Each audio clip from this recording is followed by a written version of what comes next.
Usually my Homura is all the way back there, but today she's front and center because it's a good day to be a Homura fan, and I guess Nagisa is also here. So we have the Rebellion update finally, although I actually thought this was going to be happening around anniversary, because now that they fired this shot, what do they have for anniversary? I'm kind of scared actually with what they might do for anniversary, because at this point, if they're already putting in this, then who knows what's going to be an anniversary. So what do we have? We have, first off, really big changes. They weren't lying when they said they had extra big info for us. So the first big thing to note is that, first off, they're going to change how main story progression works. You might know that right now, when you play through Madoka Exedra, you have to do all of the different spin-offs in the correct order, right? You have to first off do Puella Magi Madoka Magica until a certain point, then you go over to Madoka Record, then you come back to Puella Magi Madoka Magica, then you go back to Madoka Record, then you go to Oriko, then you go back to Madoka Record, and you're like bouncing around all of these different windows in a specific order. But now they're saying that's enough. We want to give people more freedom, specifically for newer players. Let's say, for example, you're someone who knows all of the different spin-offs already, but maybe you didn't play Madoka Record, maybe you didn't read Scene Zero, maybe you didn't see Quest Memoria because it's new in Exedra. So you want to come to Exedra and say, I want to have just these. Well, you can do that now, because now, or rather starting on the 30th, I think it's going to be, what they're going to do is, progression is going to work the following way. First off, if you're a new account, you first have to go through the entirety of Puella Magi Madoka Magica, the original anime, and go all the way to Walpurgis Nacht. And you're not going to go out and do like Madoka Record stuff in the middle of that. No, you're just going to do all of Puella Magi Madoka Magica all the way to Walpurgis Nacht. Once you're done with Walpurgis Nacht, the game then opens up, and you can now do any spin-off at any time. You can then say, for example, oh, I want to do Quest Memoria, and then I'm going to go to Scene Zero, and then I'm going to go to Madoka Record, right? And you can do these in any order. The only thing you need to still watch out for is that, of course, if you want to go to the later parts of Madoka Record, you have to first do the earlier parts. So each spin-off itself, you still have to do in order, as, you know, you would expect. But yeah, now you have a whole lot of freedom, which also means that if you're a newer player and you only care about Rebellion Story, well, Rebellion Story is going to be also something you can just immediately jump to. Awesome. And by the way, this on the bottom right is not Rebellion Story. That's, what is that? Majuhen? Yeah, that's Wraith Arc. So, that's Wraith Arc. In case you guys forgot that Wraith Arc is also in this game. And also, as an added bonus, on story mode difficulty, you can now do boss fights with auto battle. Doesn't change much, but still, it's nice. Another thing. The HUD files are going to be a little bit changed. So the way it's going to work is that, or rather the way it works right now, is that if you want to get all of the magical girl stories from the HUD file, you need to go all the way up to HUD file level 50. But now with the new change, you only have to go to level 8 to unlock all of these stories already. So yeah, basically this makes it so that with just a couple of sands here and there, you can have every single story for every single character immediately. Nice. No more having to worry about actually getting all of the magical stories. You can just read all of them. Nice, nice, nice. That's some good stuff right there. Next up, I was waiting for this because I have a lot of QP saved up. The unlock of the new player rank is going to happen at some point. I think it's like 140 on the 30th. I think it's going to be on the 30th. They're going to unlock it to 140, which means, of course, that your characters are also going to go up to level 140. And they did say that they're not going to improve the levels of the magic levels yet. So those are still going to be to 130, but now player rank and character level will go all the way up to 140. Awesome. There's a bunch of other smaller stuff, smaller things in there I don't have slides for. The first is the PvP season reset is now going to be moved alongside the actual reset for each daily battles that you have. Like usually the daily battles that you get for your PvP battles, they all reset at the same time together with all your other daily reset on the regular daily reset time. But now they're going to move that 5 hours earlier. So now only the PvP season reset and the PvP battle reset are going to happen at the exact same time, 5 hours before daily reset. And everything else, of course, is still going to be on the daily reset. So it's kind of weird, but eh. Next up, they said the next link trade is going to be announced, and it's going to be Sandbox again for the 3rd time. But there's a reason why it's Sandbox. Like this time is actually a good reason for it. It's because Sandbox is Dark Week. And there's a reason why they specifically wanted a Dark Week link trade, wink wink.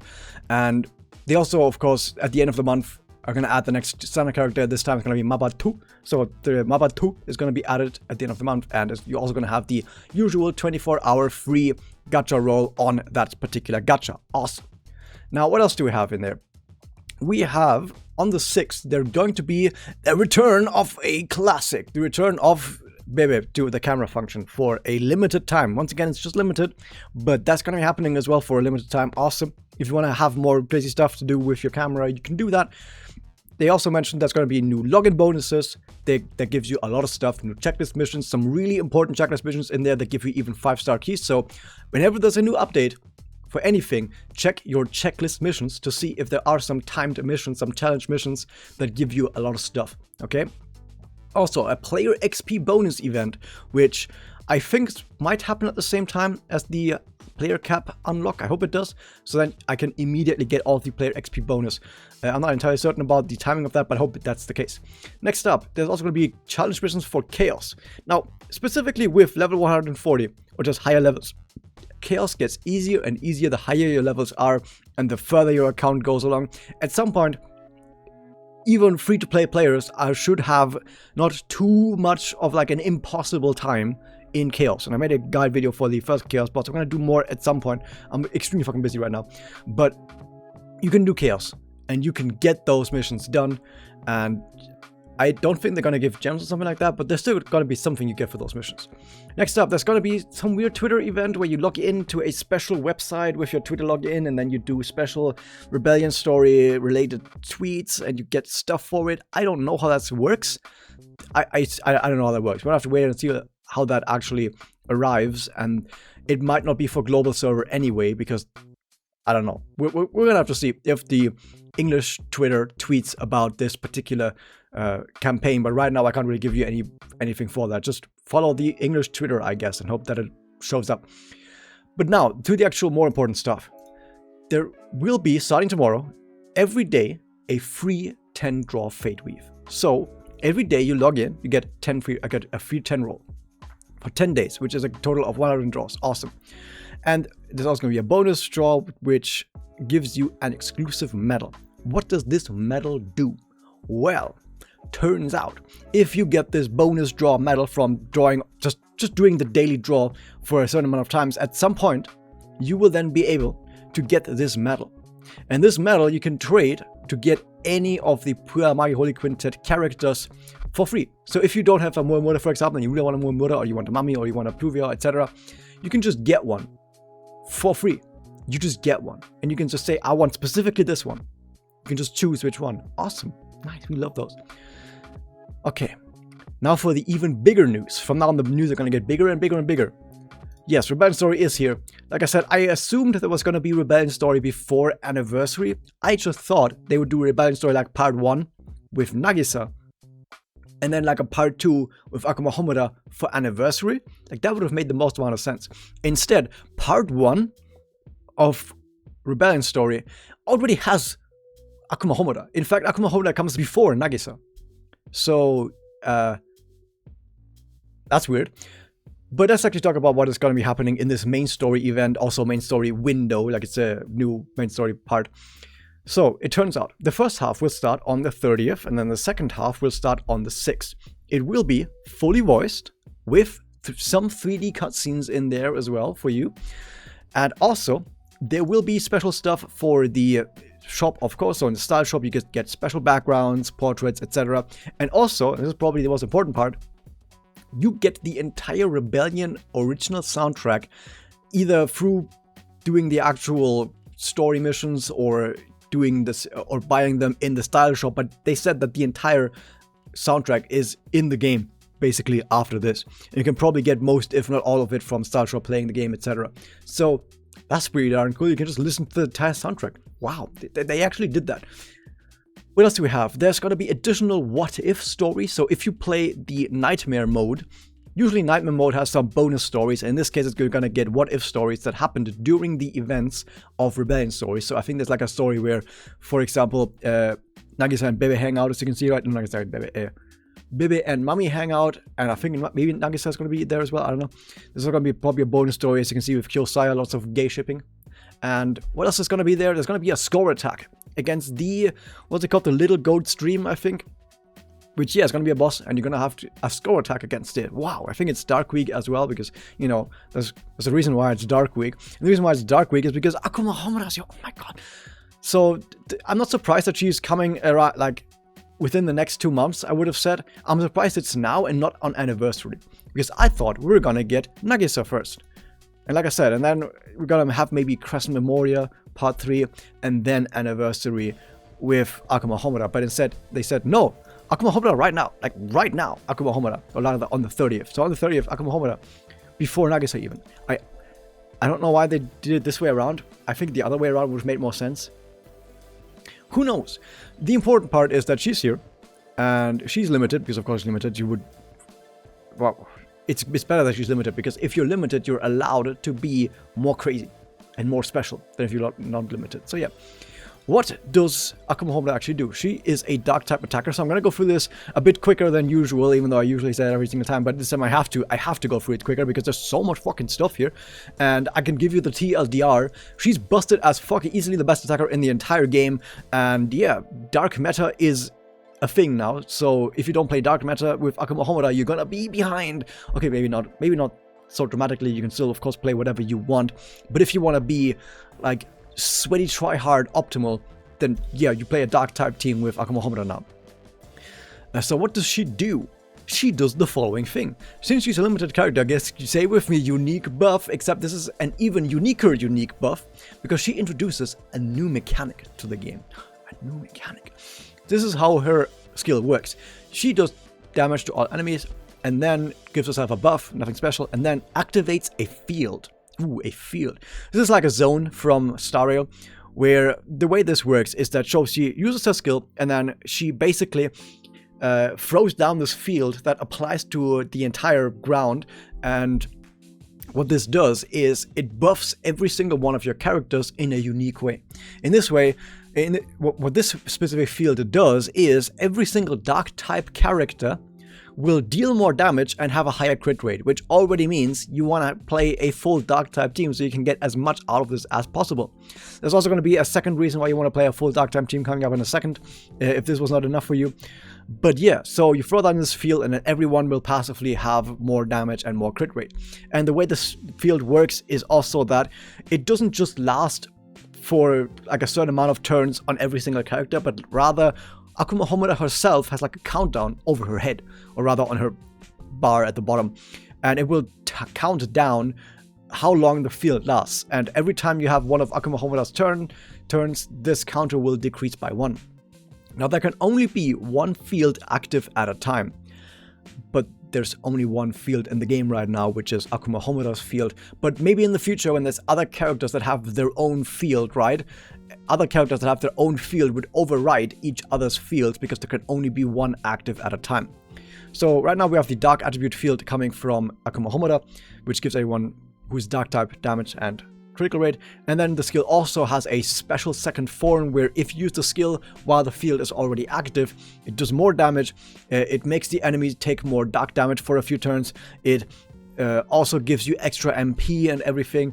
And it also increases the duration of the field by a little bit more, so that it keeps lasting for longer and longer. Now we get to the passive, and the passive is extremely fucking long. And what it says is the following. First off, whenever a dark type ally deals damage, AKUMA HOMURA gains action advance and MP. Which means, yeah, you definitely want a full dark type team, so that as many characters as possible can give AKUMA HOMURA this benefit. And I'm going to talk about full dark type teams in a second. Then also, if the dark field is active and AKUMA HOMURA attacks an enemy, she gets a demon mark, which does the following. It makes her special moves deal damage, more damage, and it makes her rip space. I'm going to translate this as space rip or stuff like that in a second, because space to be divided or divided space sounds really weird. Let's just call it space rip. Also does more damage, and if she reaches maximum stacks, which is 10, she does bonus critical damage. Awesome. So you want to stack Demon's Mark as much as possible, or Devil's Mark, whatever you want to call it. We'll see what it's like in English. And then, what is Space Rip? What is this damage dealt by Space Rip increases? Well, Space Rip is the following. When an enemy gets broken, or AKUMA HOMURA uses her special, she does a bonus hit. This bonus hit does not count as a follow-up attack. It counts as something similar to like Ui's bonus damage that applies to the enemy when she has her passive, the passive from her special up, right? Just a bonus instance of damage that doesn't count as an attack. And what this bonus instance of damage does, it just deals damage to all enemies and also gives her some demon's marks. So yeah, every time an enemy breaks or uses a special, she's going to get bonus demon marks and do extra damage to every single enemy. Awesome. And this damage increases with each individual demon's mark that she has. Nice.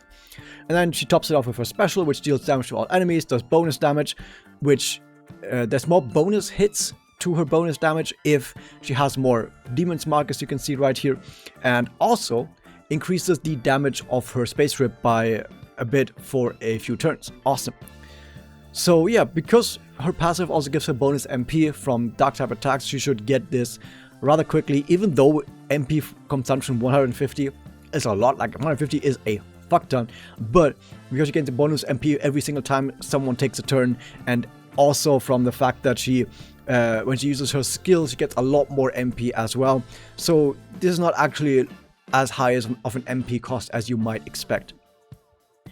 So yeah, this buff for her space rip is active basically all the time. What else does she have? Well, her support is equipped to an attacker, makes that attacker have higher attack, deal more damage with special moves, and receive less damage, which overall seems really, really good, but I don't actually think it's one of the top passives for an attacker. That said, because her attack power is insanely fucking high, you might equip this to attacker just for the base attack anyway. What do we have with the EX? We have the EX, which makes her special even higher damage, gives her even more MP whenever Space Rip is activated. Awesome. And here's what gets interesting, because she has, of course, a unique A2, and she also has a unique A4, which we've seen before. And I think, like I said, the last time this happened, I think they're gonna give more and more unique A4s to attackers, because attackers specifically, they exist to get damage records, right? The single highest damage record that you can possibly get, use an attacker for that. But the usual attacker A4 doesn't actually help you with that, because getting a bonus turn doesn't make you hit higher with a singular hit. So I think in the future, they're also, specifically with limited units, they're going to give them special Ascension 4s. But the Ascension 2 just makes you have even more special damage, and also, while your dark attribute field is active, you get more speed. You get more, less damage received, more damage received, minus, whatever. And then you also, with the Ascension 4, your Space Rip now deals more damage. On top of everything, when the enemy's break bonus reaches maximum, you get an additional Space Rip. And then, because all of that wasn't enough somehow, we need to keep piling on more and more bonuses on top of everything. If you use your special while at maximum demon marks, which you're going to be almost all the time, because with all of these bonuses on getting more space rips, every space rip is 3 demons marks, so with all these demon rips happening, you're going to be at maximum very, very fast. If you use your special at maximum demons mark, you get an additional turn. So yeah, every single Homura needs to have additional turns, so of course this one also gets one. So this kit is a lot, but just by the fact that she increases all dark type damage and crit rate and synergizes with dark type characters and does an insanely high amount of damage with all these bonuses and bonus hits, there's so much stuff in here. Like, yeah, she's busted as fuck easily, which also puts into perspective that you think about what else is there with dark type attackers, specifically area of effect. Oh, holy mummy. Oh, holy mummy is cooked. She was cooked before this. She's double and triple and quadruply cooked now. There's not going to be any, even if you have an Ascension 5 Holy Mummy with the best possible gear you can probably imagine, Ascension 0 Akuma Homura is going to be way better in every single situation. So Holy Mummy is blasted the fuck dead now, because as we know from the movie, Homura did win that duel, as she did right here. So yeah, Akuma Homura, there's not much I'm going to talk about this right now, other than, yeah, she's busted as fuck. What else do we have? Well, we have Nagisa. Now, is Nagisa going to be that interesting next to everything that we just saw? No. Are people going to roll for her? Yeah, I mean, there's going to be Nagisa fans. But outside of Nagisa fans, are people going to roll for Nagisa when, you know, this is a week before Nagisa and it's going to run at the same time as Nagisa? Maybe not, maybe not. This is the second time in a row now, by the way, that they had Nagisa's voice actor like being there for an announcement, and Nagisa's voice actor had to shill a Homura alt, a limited Homura alt that was really good, instead of the Nagisa alt, because they didn't really talk much about the Nagisa alt. They just showed the kit and then they just moved on. So I hate to be a Nagisa fan. So what does Nagisa actually do? She's a light type healer, the first of that combination, and she's very simple. Very simple actually. She's not limited, by the way, because of course she's not limited. She heals all allies with her skill. She gives everyone regeneration and a unique buff with her skill. I think she's also the first non-limited unit with a unique buff, maybe? I'm not sure about that.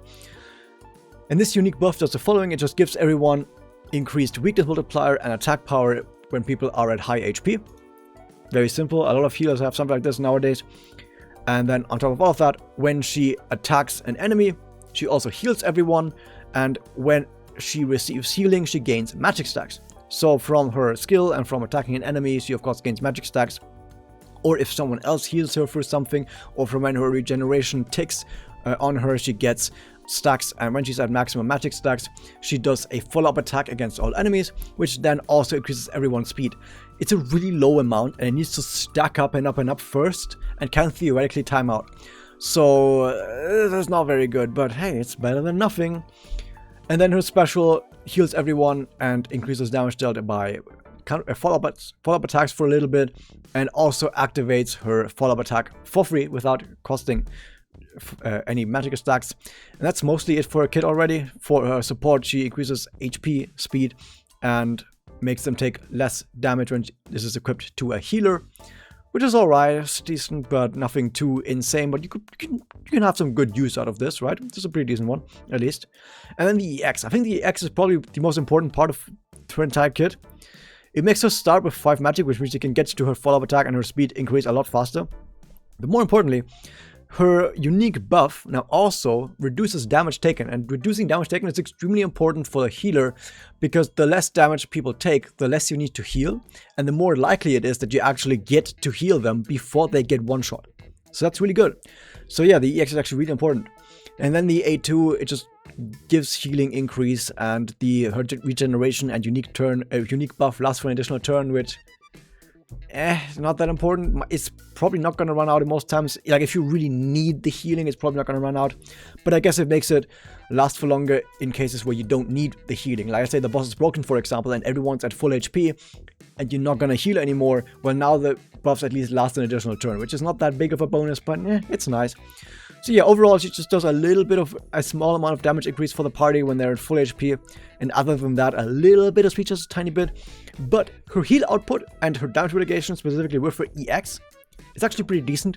So she can reach some pretty decent heal numbers combined with her regeneration, with her skill, with her passive, with the damage mitigation. So she can probably do a pretty decent job at keeping the party alive. It's just that outside of keeping the party alive, she doesn't do that much. Which, to be fair, most other healers also don't do that much. But that also then puts into question, why specifically should you pick Nagisa over any other healer? And there's not really that good of an answer, because right now most of the healers feel kind of samey, to be fair. It feels like we're really missing that one healer that is like above everyone else. Like Swimsuit Madoka and Christmas Rika, they have some unique stuff that makes them quite distinct from other healers, right? But they're also limited. But as far as unlimited healers go, like Kaido restores some MP, but that's about it. They're mostly not really that interesting between each other. But yeah, that's Nagisa, and that's it for the news. I don't know how long this video took, but there was a lot of stuff to talk about. I'm going to be streaming this, of course, on Friday when this all releases. I'm going to try and get all of my gems dumped into AKUMA HOMURA, probably, but only after Nagisa, because I need to get both AKUMA HOMURA and Nagisa for the videos, and then whatever gems I have left after that, I'm going to dump them all into AKUMA HOMURA, probably. We'll see. Yeah, that was that. I hope you guys enjoyed. Hit the subscribe button, ring the bell, shout outs to my members as always. Hit that member button today, I think it's called join, and I'll see you guys next time.